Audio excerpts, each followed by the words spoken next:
Friday? What are you doing, TJ? TJ, that's the same shot from Friday. Okay. Seriously? Joining us TJ now, gets one shot and he stays on it. the executive editor of PBS NewsHour, Wow. the man who moderated 12 presidential debates. And if he's smart, he won't do 13. Friend of my family, Jim Lehrer. If he's smart. If he's smart, he'll stay away. You know, you should go fishing, Jim. Jim's out with a new book that I feel Good could be Lord. about this show, Tension City, inside the presidential debates. Very good to have you on board this morning. Hey, Mika, I'm delighted to be here again. Nice to see you. So I hope you've stayed off the internet over the past week or so. There's some crazy people out there, Jim. I've How's it heard going, about Jim? them. And I decided You to don't stay. tweet? Yes. Let's just say I heard about them. Yeah. A few other things I've seeped through, but it's nuts. What some It of is these nuts. folks have said, Mike, what yeah. did these people do before the internet? Well, Jim and I were talking about that just before this segment began. I don't know, but I mean the level of viciousness, and anonymity that's accompanied That's with the it problem. is just. We do not live in a nation of 300 million newspaper columnists, okay? Put your name on it.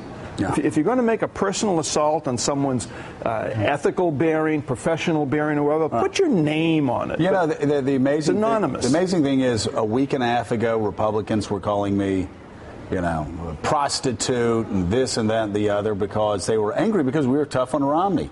Romney had a good debate, and this past week, I have been called a racist and a bigot, and it happens to all of us. I'll give you a list of everything I've been called in the last couple of days. Right, exactly. So the bottom line is they're saying that the president couldn't take care of himself and that you let Mitt Romney run all over you. What do you say to that? Well, every 67 million people saw what happened. It was, I think there was a misunderstanding probably as a result of the commission, and I probably didn't explain it ahead of time, that this is a progression of presidential debates that have been going on for several years now, and the dream has always been to have an open debate where the candidates stand and look at each other and confront each other.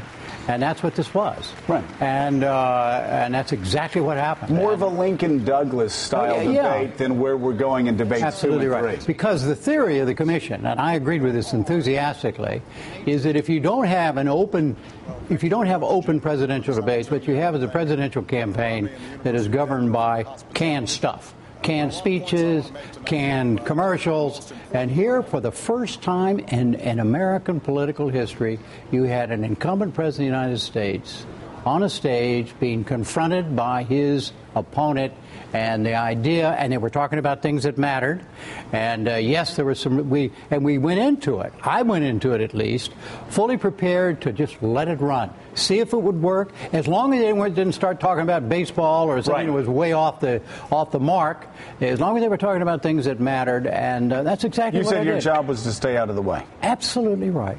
Because, and that's the reason that people were a little disconcerted, some of the tweeters, the Twitters and the Wawas, because they expected an old-fashioned debate. 2-minute canned answers and 1-minute responses, but this was not that. That's not the But had he gotten in and tried to influence one side or the other, or got in and cut off questions, you'd have been equally criticized. I think you did a fantastic job. You allowed America to see these two candidates go head-to-head and allow both of them to share their views, confront each other, try to correct one another, and then lay out their own vision.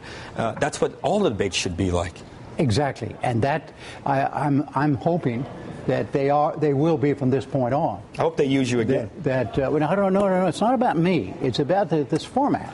And if it is seen as a positive development, then people will, whether it's at the local level, the state level, or the national level, the presidential level, that they will, we've seen if the President of the United States can do this, and the challenger to the President of the United States can do this, we can all do this. And take it on and open it up. Mike, I thought it was sad. I really did. I thought it was sad that some of the president's supporters that were looking for an excuse decided to attack the moderator as if the President of the United States wasn't tough enough to handle things without having a school teacher come in and slap Mitt Romney on the wrist with a ruler. You and Jim just employed the key phrase in the debate. It's a debate between the President of the United States and another man, a former sitting governor who wants to be president.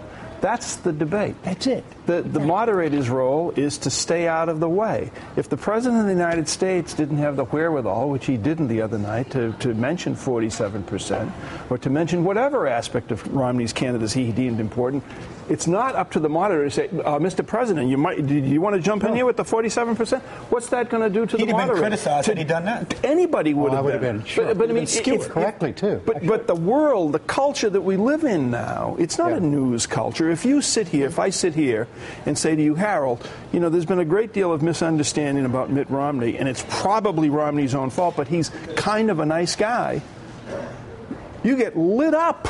Right. These people, what do you mean he's a nice guy? If you say about the president, he's a good guy, you get lit up. So you're going to get lit up either way. There's also a misunderstanding, understandably, because people are used to one-on-one interviews. And they expect some people expected this debate to be kind of simultaneous one-on-one interviews. Right. That I would ask the president this question, and I would ask that question, et cetera, et cetera, et cetera. But that's, as you say, that's not what this was about. This was about those candidates. So, Jim, this was your 12th debate. You've written about debates in Tension City. You got that from Bush 41. That's right. And who actually said of debates that he didn't like them? He hated them. He said, I'm not good at them. They're contrived. There's show business, and there seems to be an ongoing debate about the debates.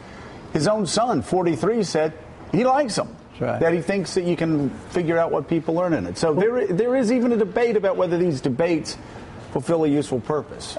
Exactly, and that's why I think last Wednesday's debate is going to change that debate. It may change it forever. Nobody's ever going to be able to argue, these things don't matter. They matter. They matter. And they might not have mattered as much if they had been in the old-fashioned, 2-minute, 1-minute canned. Is there a moment from the debates that you moderated that sticks out in your mind where you were there and you said, okay, I just saw something that... You mean on Wednesday? No, I'm saying of all the debates, including Wednesday, where you said, okay, that's going to change this race. No.